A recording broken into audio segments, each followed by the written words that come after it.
Tom Petri held this seat for 35 years, a Republican. I'm joined now with the Democratic candidate, Mark Harris. What would it mean to you for a Democrat to win this seat? Best acting deputy says he's no hero. We're just trying to trail the back end of the protesters here. It appears to me that we are heading back to Red Arrow Park. Family members are trying to understand how a horrific shooting like this inside a sanctuary could happen. But on his way to pick up his son, he got a call saying his house was on fire. Emmeline is recovering from a successful surgery to help fix her heart. Most of us, myself included, have enjoyed this winter so far because it's been so nice and warm.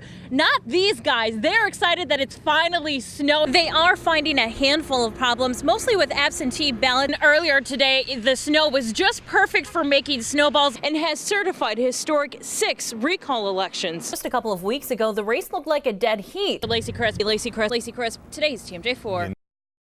Oh my God, I don't know the address, but somebody just hit a person. They have somebody stuck in their windshield. That guy was Stephen Gove. Here he sits in his apartment with just a scratch on his head that didn't even need stitches. I was just pedaling along, thinking about having some pea soup, and next thing I know, I'm in somebody's car. It was just about 8:30 Saturday night, and Gove just finished his paper route.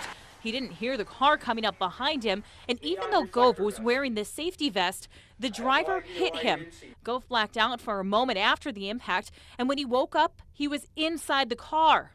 I said, "Hello, you just hit me with your car on my bicycle." He didn't say anything. He explains the 20-year-old Manitowoc man kept driving and parked a few blocks later. The driver then got out of the car and locked the doors from the outside. And he looked in, he said, "Well, who are you? What are you doing in my car?"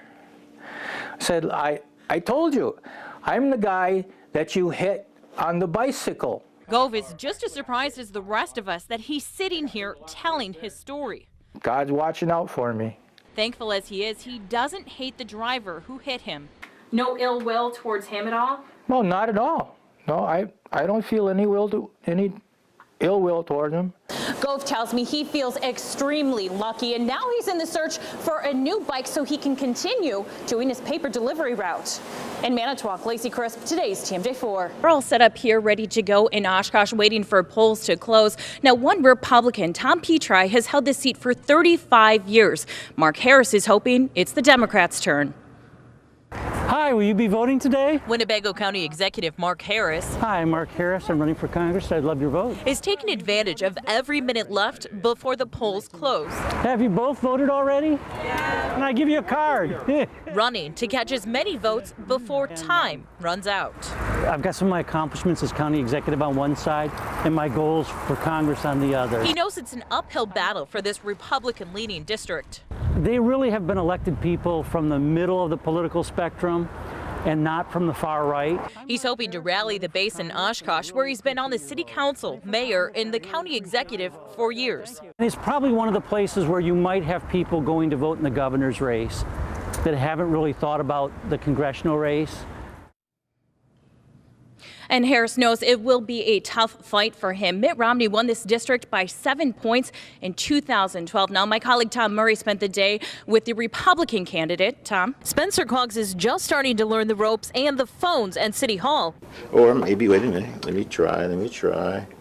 While he's starting a new job, he's not quite ready to give up his current job. With us in the state senate tied at 16-16, it just makes sense for me to keep my position, because if I were to leave, I'm not saying that my Republican friends would cause any mischief, but I don't want to give them any temptation. As state senator, Coggs pulls in nearly $50,000 a year, but with his new position, he'll more than double his current salary. For at least the next 6 months, Coggs will pull in both salaries from taxpayers. I am actually going to be giving my Senate salary to charity. Coggs argues it would be cheaper for taxpayers to keep him on the payroll for the next 6 months doing double duty. Otherwise, we'd have to have a special election, which would cost even more money. So just having this smooth transition works out the best. The county election administrator says an election to fill Coggs' Senate seat could cost up to $200,000. But with elections already scheduled in 4 out of the next 7 months, officials say they would likely be able to add the special Senate election into one of those elections and save the cost. It would be a hardship on the voters as well, because having to vote for a special election and then the regular session as well. Well, there's no doubt that this school has spirit, and when they found out one of their own was battling cancer, they decided to do everything they can to help him. What's up, guys? It doesn't take long to see how much Whitnall Middle School students love their janitor, Joe Lassiter. Joe's such a great help, and everyone in the school loves him, so we want to see him get better. Last fall, Lassiter was diagnosed with stage 3 prostate cancer. I have cried here more than I have cried in my whole life because of the support. He started treatment in October and came back to quite a surprise. These kids made this sign, this collage, helping hands for a helping man. The kids and staff didn't want to stop there. He's going through a lot, and for him to keep that smile on his face and care about the kids as much as he does it's exciting. For the past 8 years, the school has hosted a walkathon to benefit different nonprofits. This year it's a little bit closer to home. The funds this year will go to the Cancer Center of America, where Lassiter gets his treatments. To have kids come out of their box, more or less, to give me support, a custodian. Lassiter explains every day he feels better and better, and it's all thanks to the school. To have the school and the staff love and support,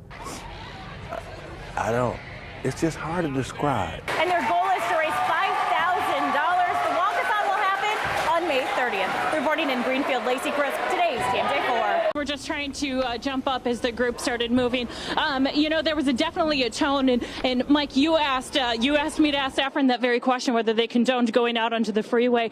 And when I talked to Nate, it was a different mindset for him, I believe. He said that we are going to continue to make points, continue to make these big points like going out to the freeway and get in people's way to make sure that they know what's going on. He simply wants to get his message out. But when I've talked to Nate in the past, he said to me that, going out on the freeway was something that they were trying to avoid because he knows that every person who is stuck in that traffic is someone who is probably not going to be a supporter of theirs anymore.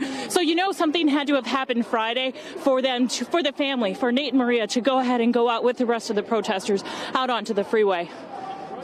All right. Thank you, Lacey. We really do appreciate the fact that you're